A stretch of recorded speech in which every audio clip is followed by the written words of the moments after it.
kita perbanyak bekal untuk kehidupan akhirat nanti dengan mengikuti Mutiara Hikmah. Assalamualaikum warahmatullahi wabarakatuh. Alhamdulillah. Alhamdulillahillazi nahmaduhu wa nasta'inuhu wa nastaghfiruh wa na'udzu billahi min shururi anfusina wa min sayyiati a'malina. Man yahdihillahu fala mudilla lahu wa man yudlil fala hadiya lahu. Asyhadu an la ilaha illallah wa asyhadu anna Muhammadan abduhu wa rasuluhu la nabiyya ba'dah al-mab'us rahmatan lil alamin. Allahumma salli wa sallim ala habibina wa syafiina wa qurrati a'yunina sayyidina Muhammadin wa ala alihi wa sahbihi ajma'in, amma ba'd. Dakta Radio Bijak Berinformasi, Cerdas Berinteraksi, rekan dakta yang semoga selalu dirahmati oleh Allah Subhanahu wa taala. Alhamdulillah, kita bertemu lagi di tanggal 2 Agustus bertepatan dengan 15 Muharram 1445 Hijriah. Semoga Allah Subhanahu wa taala mensehatkan badan kita, mengisi hati kita dengan ketakwaan kepadanya, dan semoga Allah Subhanahu wa taala menjadikan kita orang yang selalu berguna bagi orang-orang di sekeliling kita. Semoga juga dengan keberkahan majelis ilmu ini Allah angkat derajat kita, sebagaimana janji Allah, yarfa'illahu allazina amanu minkum wallazina utul ilma darajat. Allah akan mengangkat derajat orang yang beriman di antara kalian dan orang yang berilmu beberapa derajat. Dan semoga juga dengan keberkahan majelis ilmu ini Allah Subhanahu wa taala menjadikan kita sebagai orang yang mudah untuk masuk surga, sebagaimana janji Rasulullah sallallahu alaihi wasallam, man salaka tariqan yaltamisu fihi ilman sahalallahu lahu bihi tariqan ilal jannah. Barang siapa yang mempermudah langkahnya menuju surga, maka menuju ilmu, maka Allah akan mempermudah jalannya menuju surga. Dan semoga Allah Subhanahu wa taala penuhi hidup kita dengan kebaikan-kebaikan, sebagaimana janji Rasulullah Muhammad sallallahu alaihi wasallam, man yuridillahu bihi khair yufaqihu fid din. Barang siapa yang Allah kehendaki baginya kebaikan, maka Allah akan faqihkan dia dalam urusan agama. Rekan dakta, kita akan lanjutkan kajian kita tentang amalan ringan berpahala besar. Sebelum tahun baru Islam, kita sudah bahas tiga aspek atau 3 episode tentang amalan ringan berpahala besar. Ada amalan ringan yang berkaitan dengan sholat, ada yang berkaitan dengan doa, ada yang berkaitan dengan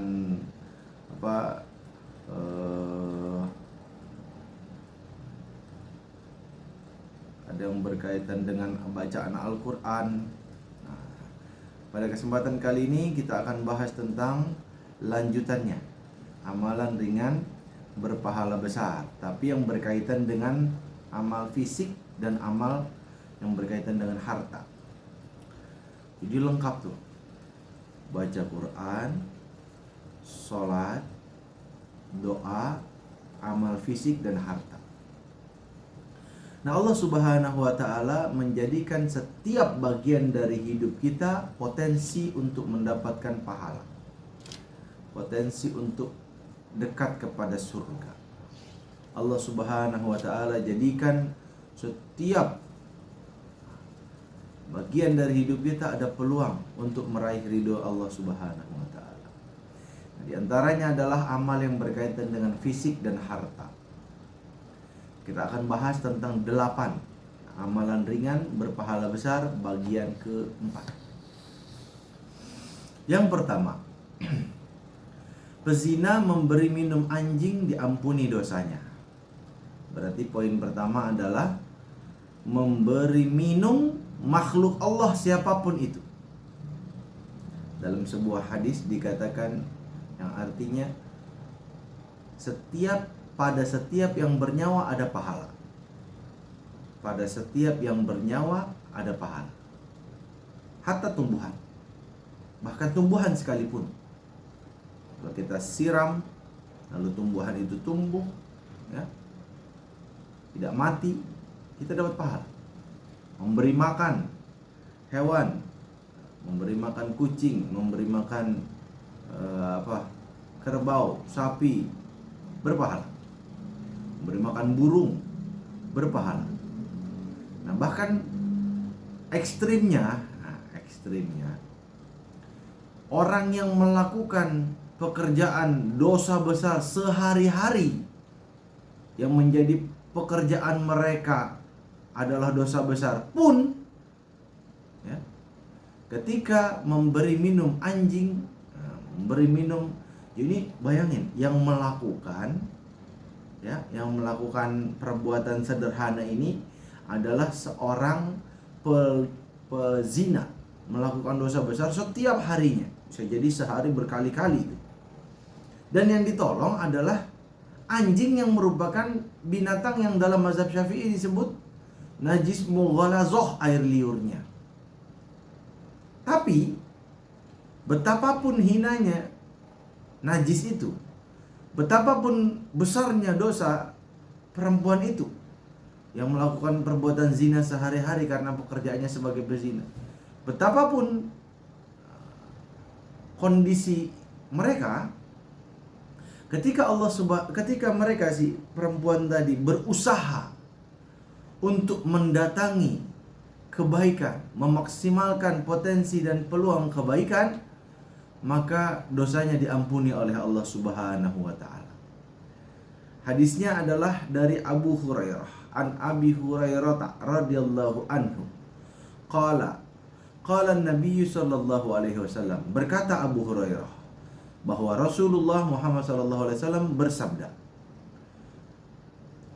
bainama kalbu yutifu bi raqibata kada yaqtuluhu al-atas. Jadi ada seorang anjing yang berputar-putar dekat sebuah sumur dan hampir mati karena kehausan.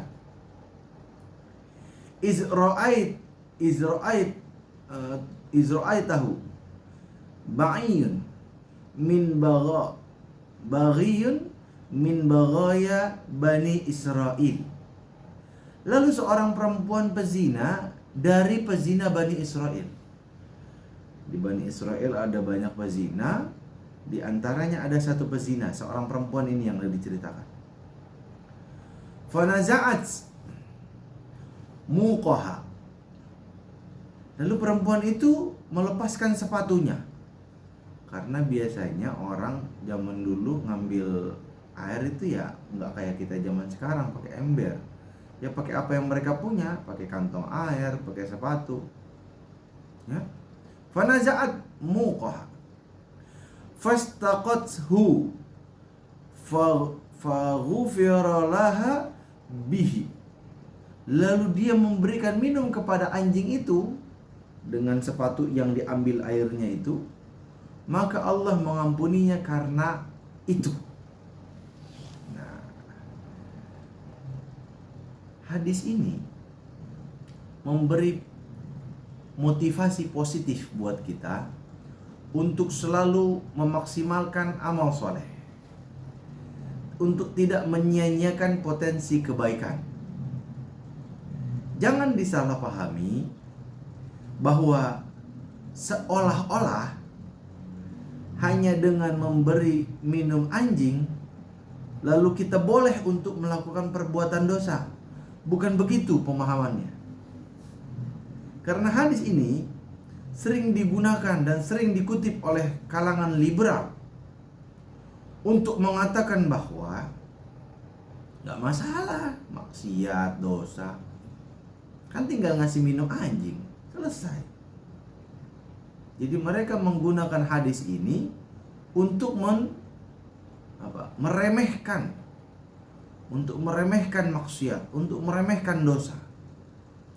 Dan kita kenal dalam sejarah orang yang selalu melakukan hal seperti ini, yang suka meremehkan dosa, ya, yang suka melakukan perbuatan maksiat lalu dianggap sepele, dalam sejarah adalah kaum Bani Israel. Bahkan dalam Al-Quran, Allah gambarkan kedegilan mereka, kebandelan mereka. Bagaimana? Dalam Al-Quran Allah katakan, Allah kutip perkataan Bani Israel itu, sebagian Bani Israel. Apa kata mereka? Lam tamassana naru illa ayyaman ma'dudat. Neraka itu tidak akan pernah menyentuh kita. Kalaupun menyentuh, paling cuma beberapa hari yang ditentukan. Kita analisa. Sejak kapan neraka nyentuh? Nggak ada. Neraka nggak pernah nyentuh. Neraka itu melumat. Makanya yang ada itu orang dilempar ke neraka. Nggak ada orang disentuh dengan api neraka, nggak ada. Jadi poin pertama, mereka merendahkan, menyepelekan azab neraka itu. Padahal Allah itu maha keras siksanya, syadidul iqab. Walaupun Allah itu juga punya sifat ghafiruz dzamb, mengampuni dosa. Tapi bagi orang yang suka meremehkan dosa, suka melakukan perbuatan maksiat, maka Allah akan mengazabnya. Dan azab Allah itu syadidul iqab. Hukuman Allah itu sangat keras, sangat dahsyat. Ya. Jadi kalau kita gabungkan hadis ini dengan hadis yang lain, dalam hadis yang diriwayatkan oleh yang dikumpulkan oleh Imam Nawawi dalam salah satu Arba'in An-Nawawiyah, salah satu hadis Arba'in Imam Nawawi, ada satu hadis yang bunyinya begini: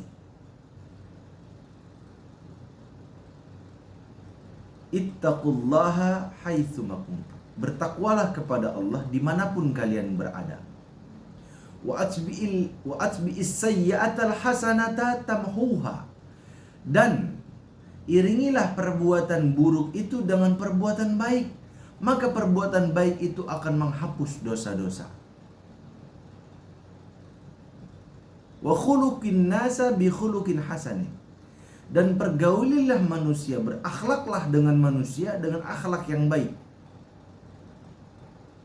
Kita korelasikan lagi dengan hadis Nabi Muhammad SAW yang lain.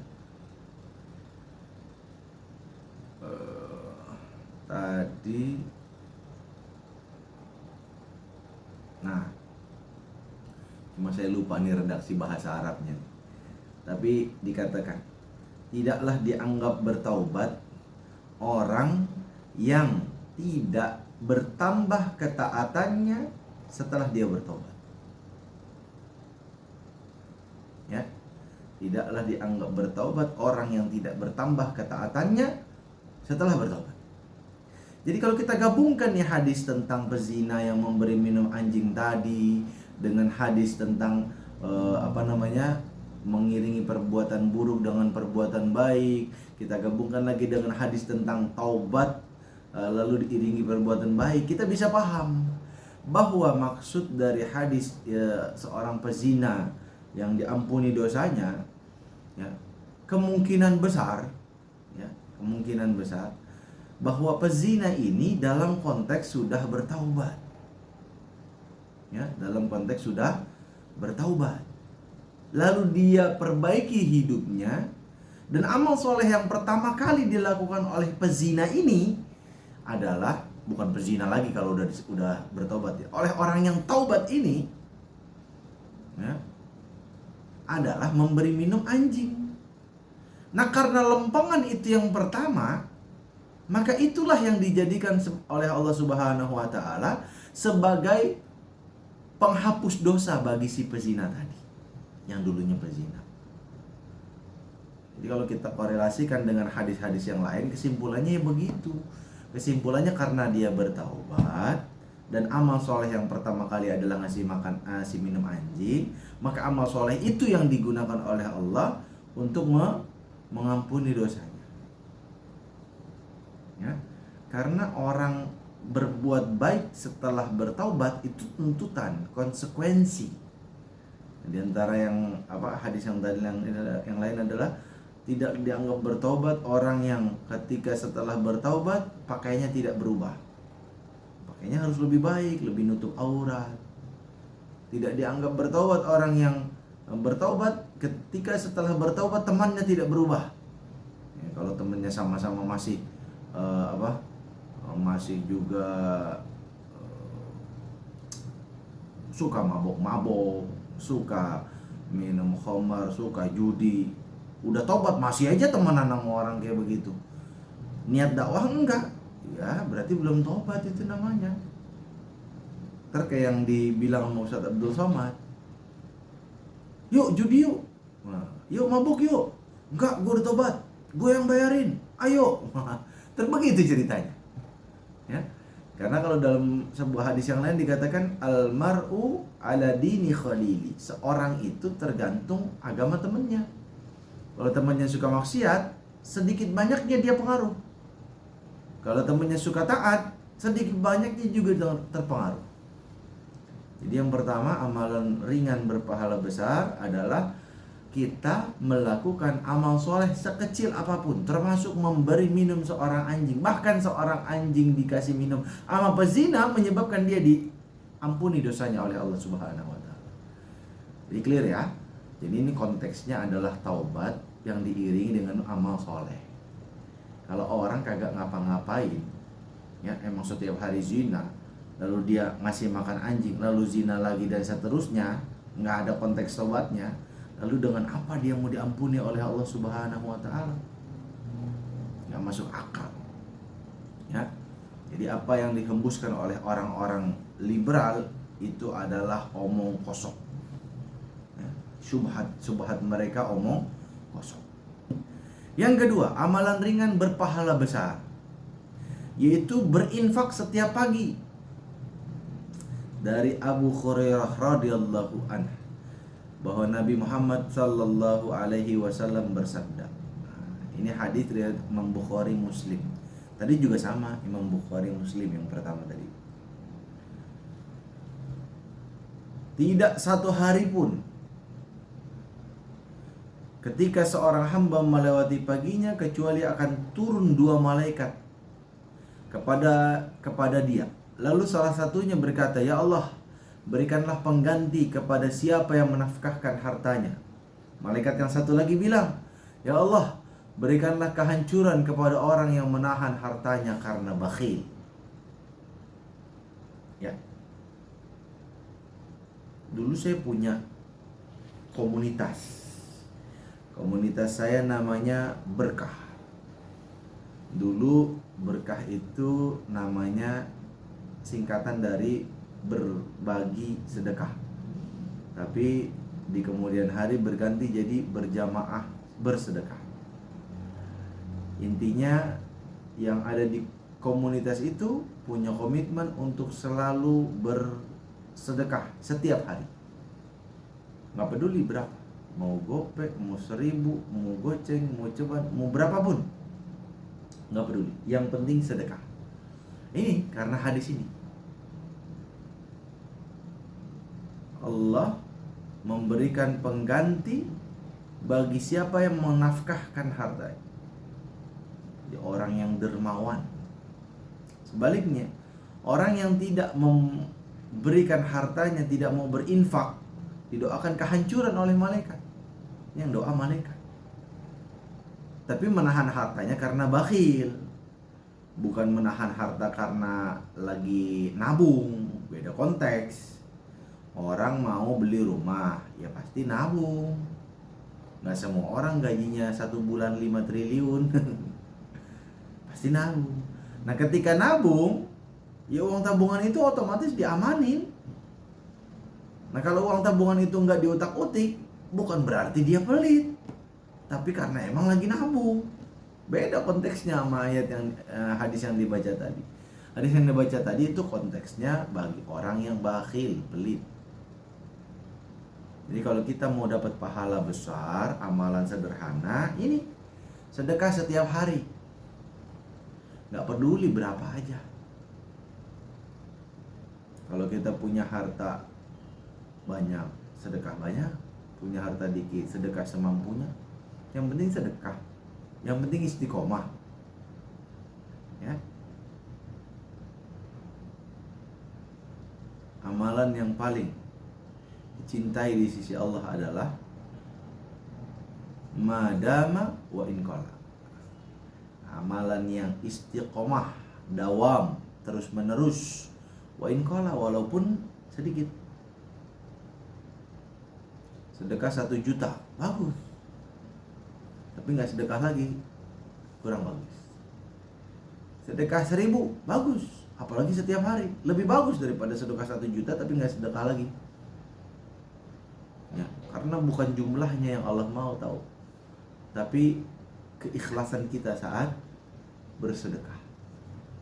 Yang ketiga, amal soleh yang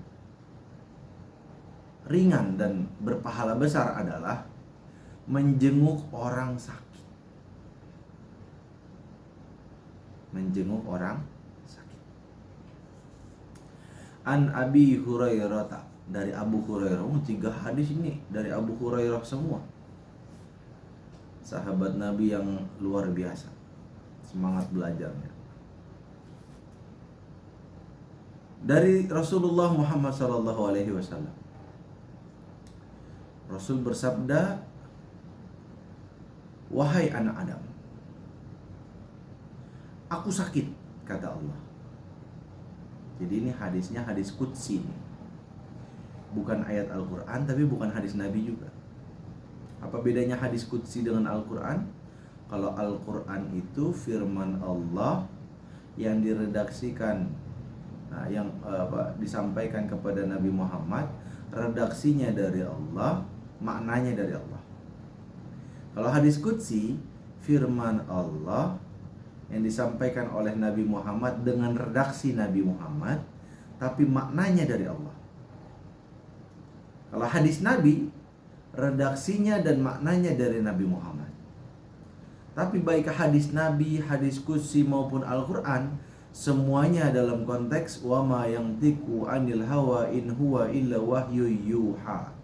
Dan tidaklah keluar dari lisan Nabi Muhammad SAW kecuali itu adalah wahyu yang diwahyukan kepadanya. Kalau Nabi Muhammad ngomong dalam konteksnya sebagai Nabi, karena kadang juga Nabi ngomong dalam konteksnya sebagai manusia biasa. Contohnya ketika Nabi Muhammad ditanya tentang pertanian apa gitu. Lalu Nabi Muhammad jawab. Ya, Nabi jawab sesuai dengan apa yang Nabi tahu. Ini kan urusan dunia pertanian. Masa ya urusan pertanian aja pakai wahyu dari langit? Enggak, ini urusan dunia. Ternyata lempengan gagal tuh panennya. Lalu disampaikan kepada Nabi, gagal ya Rasulullah. Apa kata Nabi? Antum a'lamu bi umurid dunyakum. Kalian lebih tahu tentang tentang urusan dunia kalian. Hai anak Adam, kata Allah, aku sakit. Kenapa engkau tidak menjengukku? Ini hadis bikin kita bingung ini kalau nggak dibaca lanjutannya. Anak Adam menjawab, wahai Rabb, bagaimana aku mengunjungimu padahal engkau Tuhan semesta alam? Allah berfirman, apa engkau tidak tahu bahwa hambaku si fulan itu sakit? Mengapa kamu tidak mengunjunginya? Apakah kamu tidak tahu seandainya kamu mengunjunginya, kamu akan mendapatiku di sisinya? Ini hadis, sebelum kita bahas maknanya ya, ini hadis jadi dalil ya bagi kaum muslimin yang beraliran Asy'ariyah, pengikutnya disebut Asy'ariyah, dan Maturidiyah. bahwa tidak semua yang dalam Al-Quran dan dalam hadis yang bicara tentang Allah itu kita maknai secara zohir. Enggak semua. Contohnya hadis tadi. Coba kalau hadis ini kita maknai secara zohir. Mana mungkin Allah sakit? Kalau dipaksakan Allah sakit, pertama menghina Allah, yang kedua bertentangan dengan akhir ayatnya. Akhir hadisnya kan dibilang kamu akan mendapatiku di sisinya. Berarti bukan Allah yang sakit, tapi orang. Jadi yang sakit siapa? Manusia. Lalu kenapa Allah bilang aku sakit? Bukan berarti Allah sakit. Nah, ini jadi dalil bagi kaum muslimin yang mengikuti manhaj ahlut ta'wil. Nah, jadi takwil ayat-ayat atau hadis-hadis dalil yang kira-kira kalau dimaknai secara zohir bisa bermasalah, maknanya harus dialihkan, yu'awilu, ditakwil, ditakwil ke makna yang marjuh. Makna yang rojihnya zohir, makna yang marjuhnya batin, maknawi, ya, majas. Sama kayak saya pernah dibilang Jun itu singa podium. Wah, itu jangan saya deh. Habib Rizik sering disebut oleh kaum muslimin sebagai singa podium. Pertanyaannya, emang Habib Rizik singa apa manusia? Manusia. Kenapa disebut singa? Itu namanya majas. Oke, ya. Lalu hadis ini memberikan faidah kepada kita bahwa Allah Subhanahu wa taala memberikan keberkahan, pahala, ridho kepada orang yang menjenguk saudaranya yang lagi sakit. Sampai Allah mengatakan aku sakit, padahal bukan Allah yang sakit. Itu majas. Orang yang berakal sehat pasti tahu Allah nggak mungkin sakit. Kalau Allah sakit, siapa yang ngurusin alam semesta? Berantakan ini. Kenapa orang yang sakit, kalau kita jenguk, kita dapat pahala yang besar? Karena secara psikologis orang yang sakit itu lemah, secara fisik lemah, secara psikologis butuh perhatian. Makanya kalau orang lagi sakit dijenguk itu seneng. Baik itu yang jenguk temannya maupun yang jenguk itu musuhnya. Pokoknya kalau dijenguk sama orang, diajak ngobrol, seneng. Kalau sakitnya masih bisa ngobrol ya. Saya pernah dulu, tahun berapa ya, 2014-15an lupa. Itu istri saya lagi operasi patah tulang. Lama itu operasinya, 3, 5, bahkan seminggu kalau saya nggak salah, sepekan. Ya saya yang jagain di rumah sakit. Habis itu istri saya nanya, Biko nggak ada sih teman yang jenguk? Saya bilang, emang perlu orang jenguk? Kan yang penting Abi jagain semua kebutuhan di itu. Ya cuma sepi aja. Sepi. Ya emang sepi. Kalau ada orang yang jenguk jadi ada suasana baru, jadi ada hiburan. Apalagi kalau kasih motivasi positif.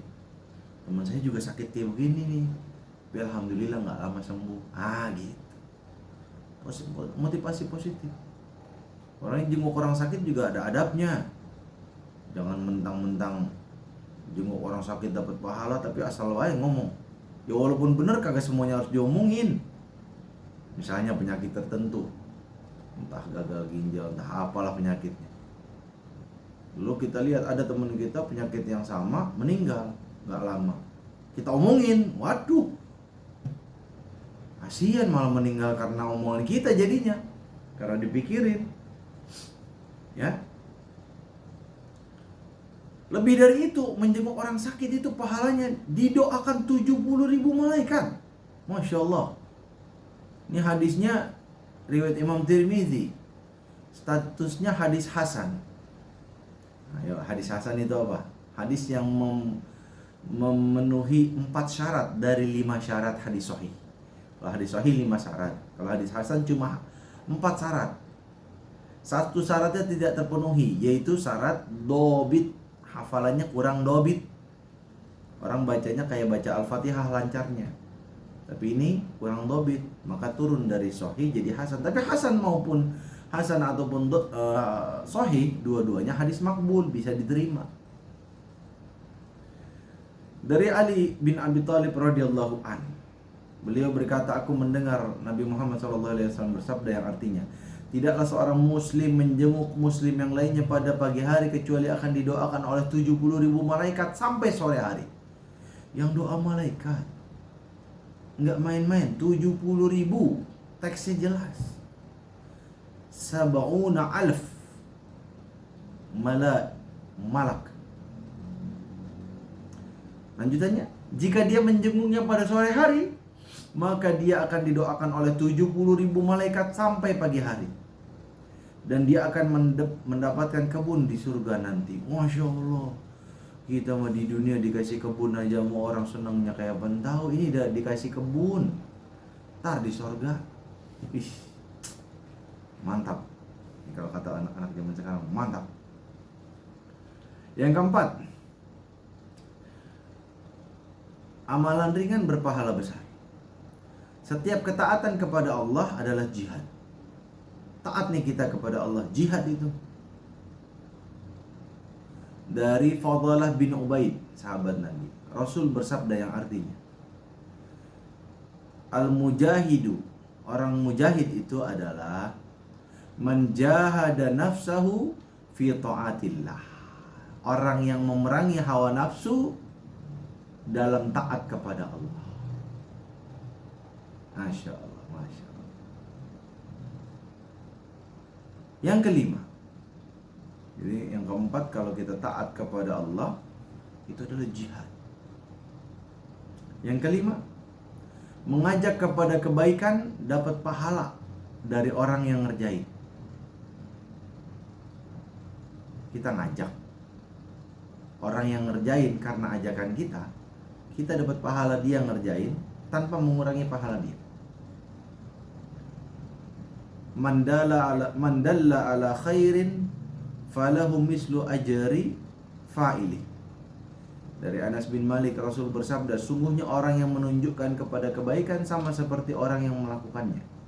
Hadis riwayat Imam Muslim dan Tirmizi, sahih. Masya Allah. Yang keenam, setetes air mata taubat dapat meredam murkanya Allah Subhanahu wa ta'ala. Allahu Akbar. Jadi kalau kita mau dapat pahala besar, amalannya sederhana, tobat. Tobat mah gratis, kagak bayar. Yang belum mau tobat ya egonya aja tinggi. Padahal mah ajal kapan aja bisa datang. Ngapain ego tinggi-tinggi amat? Allah udah melapangkan waktu kita, memberikan kesempatan kepada kita untuk tobat. Buat apa Allah ngasih umur panjang buat kita sampai saat ini masih hidup? Di antaranya selain ibadah, ngasih kesempatan buat kita tobat.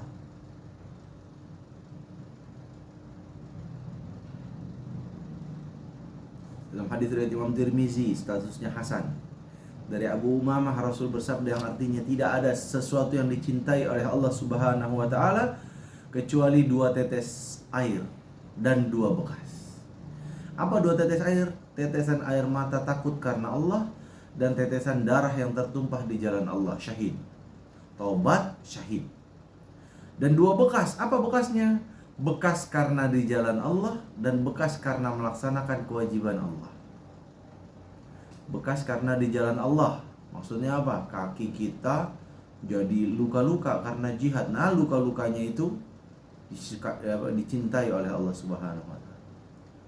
Bekas karena melaksanakan kewajiban dari Allah Subhanahu wa taala. Baju kita pakai buat sholat. Sampai baju kita itu lusuh karena ketaatan kita kepada Allah Subhanahu wa taala, karena sering dipakai buat sholat, dipakai buat majelis, maka itu mendatangkan cinta dari Allah Subhanahu wa taala. Ya. Jadi baju yang paling mulia itu baju yang selalu dipakai buat taat. Celana yang paling mulia, celana yang selalu dipakai buat taat. Handphone yang paling mulia adalah handphone yang dipakai dalam ketaatan, menyebarkan kebaikan, nolong orang, ya, dakwah. Yang ketujuh, amalan ringan berpahala besar. Mandi Jumat dan bersegera hadir sholat Jumat. Mandi Jumat dan bersegera hadir sholat Jumat. Dari Aus bin Aus As-Saqafi, dia berkata, saya mendengar Rasul bersabda, yang artinya barang siapa mandi dengan rambutnya pada hari Jumat dan mandi menyiram sekujur tubuhnya. Kan kalau orang mandi kan macam-macam, ada yang mandi badannya doang, kepalanya enggak. Ini mandi dengan rambutnya dan mandi sekujur tubuhnya, lalu pergi untuk sholat Jumat pada awal waktu sampai mendapatkan awal khutbah dengan berjalan kaki dan tidak berkendaraan, lalu duduk mendekat kepada imam untuk mendengarkan khutbah dan tidak bicara, maka setiap langkahnya dicatat pahala puasa dan ibadah malam 1 tahun. Oh, ini hadis kagak main-main. Hadis diriwayatkan Imam Ahmad, Abu Daud, Ibnu Majah, dan statusnya sahih.